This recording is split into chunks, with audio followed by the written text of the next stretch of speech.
After some 5-star that already committed now.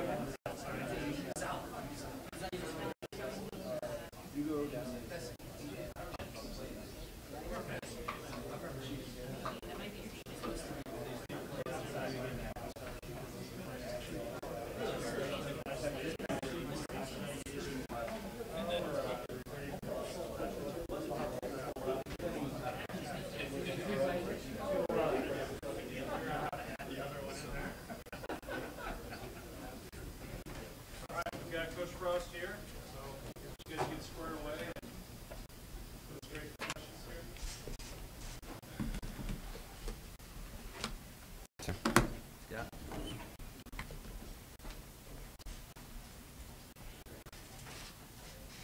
Scott, how would you characterize this year's class?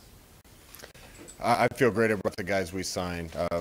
Everybody gets tired of me hearing me say this, but I not only feel good about the type of player we brought in, I feel great about the type of kid that we're bringing in this class. I had the privilege of going around and stopping at all these guys' homes and meeting their family and talking to the kids through December. And what kept making an impression on me is the type of character kid that has chosen to come and be part of our family at Nebraska. I think there's a pretty special group in a lot of ways, but the type of individuals that they are was really impressive to me. It was a fairly drama-free day for you guys. And that just kind of speaks to the kind of kids you're bringing in. There wasn't a lot of hoopla. This guy signed their letters, put them in, and called it a day. I think you're right. I think there was a pretty drama-free signing day for us because the commitments we had were commitments. Bunch of good kids that gave us their pledge, and we honored and they honored it. There's a couple kids we were fighting for right down to the end. But other than that, this group committed to us, and we're fired up to sign and become part of our family. So it was a pretty relaxing day for us. Now, when you're recruiting defensive players, how much do you look for a certain mentality in those defenders? Is that how big of a factor is that? What are you looking for? Yeah, when we're recruiting defense, obviously we want athletic ability, but we're also looking for toughness. In fact, when we go out on the road, that's two of our priorities to look for is upside athletic ability that can work with, and man, a guy that you'd want to be in a scrap with. That kind of edge, that kind of mentality, that kind of toughness and aggressiveness. That's what Husker defense has been built on as I knew it. And the more guys we can get like that, I think the better mentality the whole defense will be. Scott, could you talk about the recruitment of Wan'Dale Robinson, how you ended up getting him, and what he means to this class? I sure am glad we have Wan'Dale. I really like him as a young man. That's not even to speak of the things that he can do on the football field, which I can't wait to get my hands on that and start working with him. I got to give some credit to Troy Walters and Ryan Held with Wan'Dale, because when he committed somewhere else, I gave up. I wasn't going to spend any more time on him, and those guys kind of kept with it. And we knew all along that this is kind of where his heart was, and I think there's a lot of pressure in recruiting that goes on, particularly if a kid's going to leave a school that's closer to home. And sure, I'm glad that Wan'Dale followed his heart and came here, and we're going to get started with him real quick. He's enrolling early, and he'll be here for spring ball, and we got a new toy for our offense. Do you feel like you improved your offensive line, especially with this class and generation? I'll keep giving guys credit. Coach Austin fights for his group in recruiting as much as anybody on our staff. He wants to get his group right. He takes a lot of pride in that. Love the group that we brought in. Coach Austin did a great job with it. Bryce Benhart is as big a kid as I've ever recruited, and not only that, but he's a great kid and a really good athlete, an elite wrestler. Matthew Anderson from Louisiana is the frame we're looking for. I think he's got a huge upside for us once we get him in here and get him with Zach. Jimmy Fritchie, who joined us late, is kind of the same type of kid. Love his mentality. He's going to be huge, and he's a great athlete that played other positions. Michael Lynn from Colorado, he's a special kid. Being out there and talking to him, it's like talking to a 29-year-old. The way he's got life figured out.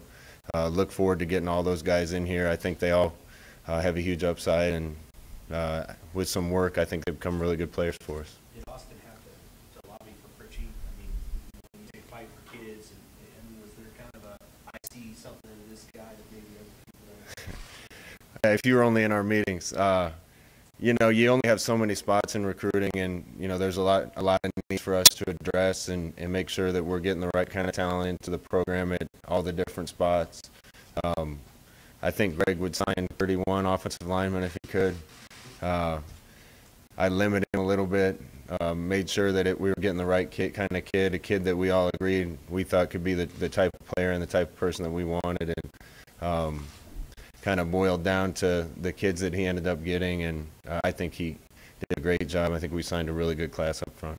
Scott, can you talk about that job Barrett did getting all the in-state guys? Well, yeah, I knew Barrett was big in Nebraska, but I remember being at a basketball game last winter, and they introduced all the assistant coaches, and everybody else got a nice round of applause, and the whole Pinnacle Bank Arena erupted with the Rude chant when he came out. He's the right guy to have in Nebraska. I thought it was a good year in Nebraska, talent-wise. If we can sign 5 scholarship quality players from the state every year, that'll be a good start for us. There were some special players in the state this year. All 5 of them, I think Nebraska people know them pretty well, but those guys are going to be huge for us, and I think they'll help be the backbone of the program we're building. Scott and Nick Henrich out of Burke and Chris Hickman, those 2 guys coming out of Omaha, haven't been a lot of recruit out of Omaha, but getting those 2 guys that were highly recruited, Those guys were keys for us. We can't let in-state talent get away. We got to win in Nebraska and start going across borders and getting other kids. I think this staff getting in here had a lot to do with Nick and Chris both deciding to come. I think the relationships they developed with Barrett and Coach Beckton really helped with those 2 guys. Those 2 guys had a great high school career. A lot of the guys in-state recruits, I think every one of our guys either played in the championship game or the semifinals, and if you go across our recruiting class, that's kind of a common thread, is these guys are coming from winning programs. They were winners in high school. Nick and Chris certainly were winners in high school and are going to be great for us to have on the team. You got 4 kids out of Georgia. Can you speak to kind of what the key was with those connections to allow you to recruit that state the way you did? Again, giving credit where it's due, I think Coach Beckton did an unbelievable job down there. That's one of his areas.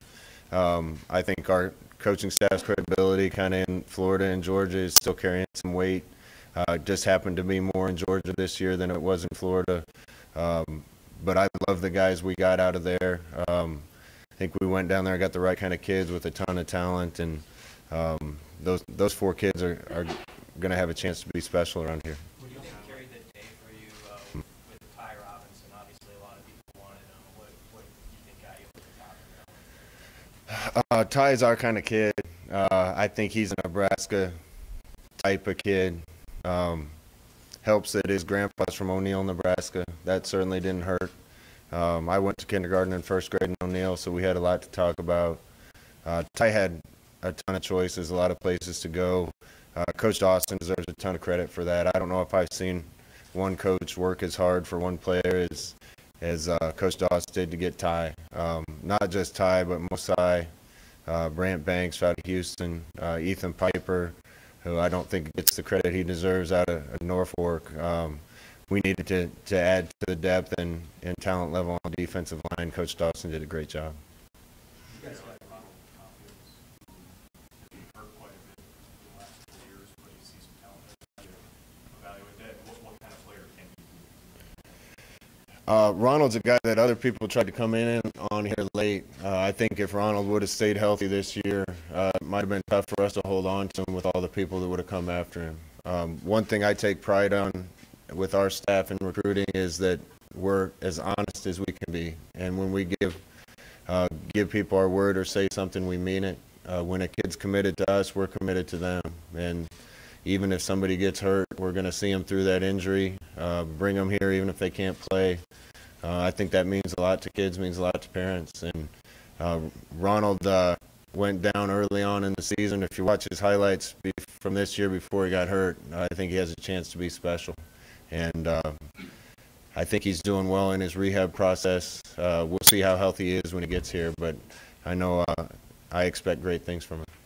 Scott, what did you see from Luke early in the process that you guys were ready to make him the quarterback of the class when he hadn't really played that position the whole time? Well, Mario takes pride in recruiting quarterbacks just like he takes pride in coaching quarterbacks. Since I've been with Mario, we've had one of the best quarterbacks in the country every year that I've been with him. And the way that he goes about it is very meticulous. I think we had a group of 3 or 4 kids that we thought fit us and were the right type of kids. As we got to know Luke, we kind of started leaning in that direction, and he called and wanted to commit, and we were excited about it. Love his athletic ability, love his mentality.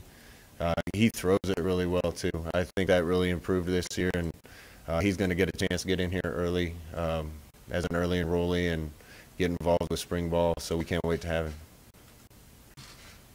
How important is recruiting length and size, both on the offensive and defensive lines? And then, if you look at your core, your defensive backs are 6'2", 6'3", 6'3". It appears that size was a consideration in the class. How important was that? How much you guys get? Yeah, I said this after the Iowa game, but there was a few games this year where looking across the 50 at other people warming up, I thought teams were bigger than us. And that's not supposed to happen at Nebraska. The Nebraska I know is bigger, stronger, and more physical than other teams. We certainly have some of those guys on our team right now, but we need more of them. We wanted to get bigger, particularly on the 2 lines, but also in other areas and other positions. And we weren't just recruiting size; we wanted good players and good athletes. And I think we were able to fill those needs for the most part. For you guys as a staff to have 23 signed, will this be the first time you've been able to really breathe and catch your breath at Nebraska in this last 12 months to kind of have this stretch behind you? Yeah, it never ends. You know that. Hopefully we're not done today. I don't know how much more we'll be able to announce, but hopefully there's a couple more signatures that'll get announced eventually. We're going to have, with our roster kind of turnover this year, I think we can sign up to 30. So I think we'll have probably around 4 spots left to look for guys in January and beyond.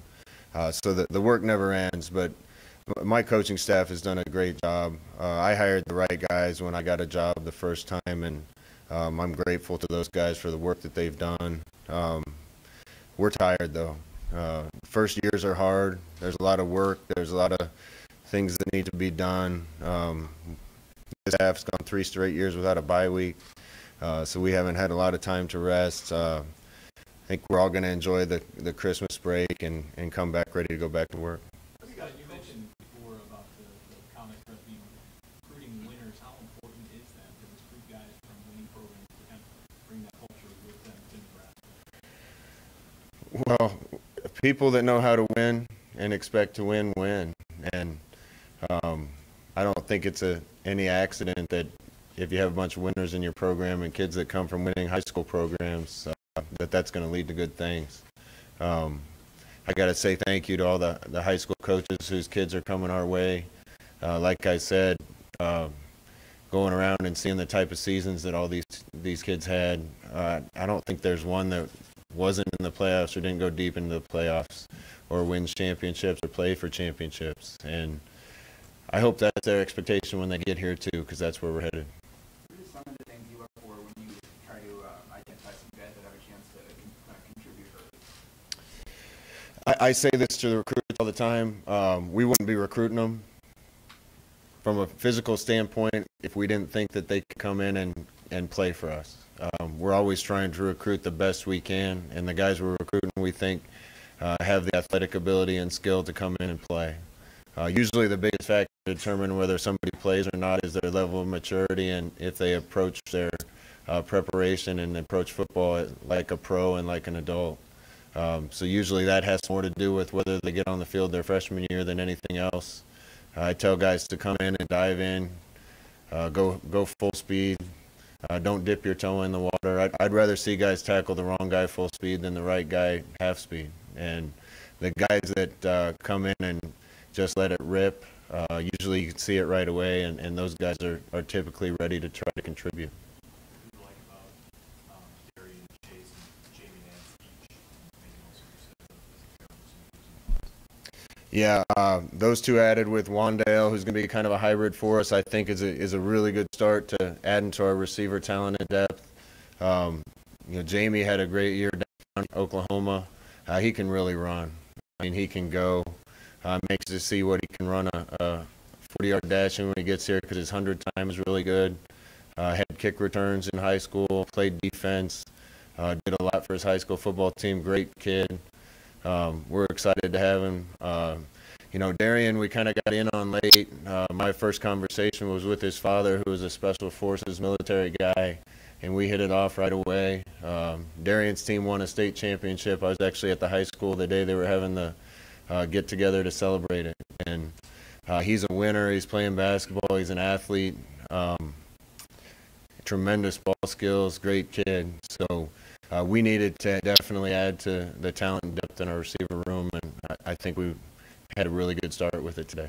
You got guys from Washington, New Jersey, Kentucky, Colorado, Georgia, all offensive skill players. What does that speak to the brand you guys have already built of offense here and how well that travels around the nation? Yeah, if you're a football fan and you followed our offense, I think you see what type of firepower it has, and I think that lends itself to having recruits want to come play in this offense. We had a great start, covered a lot of ground in year one offensively, still want to get better.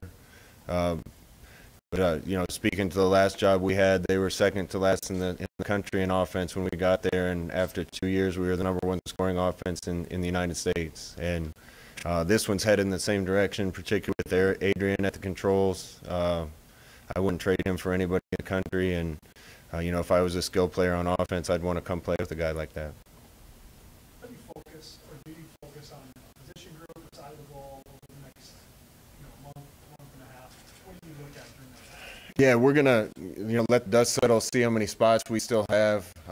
It's gonna be a best available player that we can get to Lincoln for the most part. I think there's still some things we'd like to add. I think we need to improve our depth at outside linebacker and pass rusher, so we'll keep our eye out for that. If there's another young receiver that we can add, I think our depth there has been really not where we want it to be through this first year. I think we could still use a young corner to try to get in here and develop and see if they can help us. So those are kind of areas that we're looking, but it doesn't really matter, skill player on offense, D-line. If we find a guy that we think can move the needle and help us win games in the Big Ten, we're going to take him. You said your depth wasn't really where you wanted it to be as far as receiver. When you're talking with Troy about the type of players you want to recruit for that receiver room, what's the balance between guys like Wandale and guys like Darian Chase? Ideally, I just want 5 guys on the field all the time that can hurt you if you leave them open. And we certainly use guys in different roles in different ways. We kind of have had outside receivers that are straight outside receivers, and we've had running backs playing slot, and we've had slots playing running back, and guys that can do multiple things, and we've had running back types playing Z and X for us before. So I just want 5 skill players on the field all the time that are dangerous, and the way our offense is able to distribute it, once we get that way, we're going to be tough to stop. How do you approach the grad transfer market in the coming months? Do you anticipate adding any grad transfers for January? We're definitely going to keep our eyes open.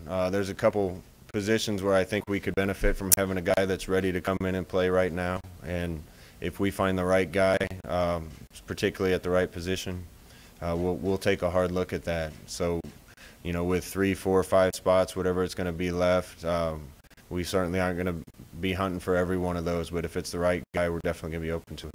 You look at junior college players, the difference between January and May or June seems like these days. So are you willing to still take a junior college guy who's not going to be here mid-year? Yeah, junior college players, you know, the farther we get into the development of this program, I think our need for that will go down a little bit every year. We're still willing to take those guys. At certain positions, it probably matters more than others to get in here for spring ball. But if it's the right kid, we'll bring them after May too. So again, if we have spots left after today, it's going to be the best we can get, guys that fit us the best, whether it's a grad transfer, a junior college kid, or a high school kid. Scott, with you guys coming in early, how many do you see of these 23 to start? And how important is it for a guy to come in early if they want to make an impact early? I think by my last count, if I'm not mistaken, there's going to be 6 early enrollees. We'll have to see how it all shakes out.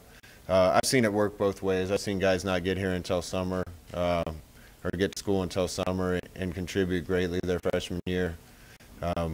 It does help to get that spring ball under your belt. I think it gets you a little more familiar with the scheme. It gets you comfortable with the team, and maybe most importantly, it gets you used to going to college and having to deal with a college lifestyle. I hope we have players that are here early that help us next year. I hope we have players that aren't coming until summer that help us next year. So I'm excited about this class, and I think this group is going to be mature enough and ready enough to come in and compete. What was the thinking behind taking the whole staff or most of the staff to a couple spots for the time? And then how much organization does it take to get all 11 in the same place? Well, see, at this time of year, a lot of the coaches have been around each other a lot, and all our little habits are starting to wear on each other. So I'm always careful to bring everybody together. But there was a few kids here down the stretch that we wanted them to know how important they were to us, and we kind of intentionally put them off to the end to give us the best chance to try to be as late into the home as we could. And boy, they were fun. You know, we were at Ty's house with the entire staff. There was some cornhole going on, some ping pong, a little bit of basketball, a bonfire, and a camel. And a dog that can go get waters out of the fridge on command for you. So it was a fun night, and that one ended up paying off for us. Calvin the camel, I don't know. I thought camel carried water around with him. Have to check on that. You got a sense of when Andrew Marsh might give you the answer on that, whether it's going to stay there? Yeah, I don't want to get into Andrew's business too much. I really like the kid, and I want what's best for him. I think talking to him, he just wants to explore his options and see if there's a place out there where he can get on the field and play, or might have a better chance to get on the field and play. If he doesn't find it, we'll welcome him back here with open arms. He's been a great teammate, a great part of our team, and I want what's best for him no matter what he decides. You're a proponent of the 18 playoff, and the last couple of weeks there's been multiple news stories quoting coaches and 2 conference commissioners saying that they're willing to open to expanding the playoff. The team you used to coach didn't get in, and again this year, you still feel very strongly about expanding that, and given the recent conversations and encouraging you to see what's happening? I'm a proponent of 8-team playoff. I have been. I'll keep this short for you, but it needs to be the 5 major college conference champions and 3 at large. I think that makes the most sense. Then a team like UCF this year or last year would have a chance to go compete for it. Take the case of the Big Ten this year. If Northwestern would have beat Ohio State in the championship game, I think they win the Big Ten they deserve to be in. Ohio State probably deserved to be in then too, at 11-2, or if they were 12-1 and lost in that game. I think that gives you the best chance to solve it on the field. Any sport where it's solved on the field and not in a committee room is a better sport to me. And I'll continue to push this. I don't think college football is fair and equitable until every conference plays the same number of conference games. If we get those two things fixed, I think college football will be in a better place. One more. What's your message to the team here as they head out on Christmas break and, just get ready to come back to strike and everything in January? I think they know what they're in for when they get back, but I think they're looking forward to it. I just got done with an interview at Husker Vision, and I said I can't remember a season when I just got done with the season when I was so quickly excited about getting started next year. I think a lot of people in our building, from our coaches to our players, have that feeling.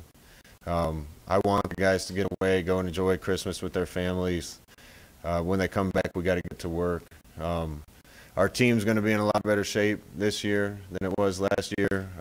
We had to start from absolute ground zero from a strength conditioning standpoint with the guys. With a year under their belt with Zach, we're way ahead of where we were a year ago, and I can't wait to get started with them. Last thing I'd say is I want to thank a few guys that never get named very often, but Sean Dillon and Ryan Callahan and Trent Mossbrucker.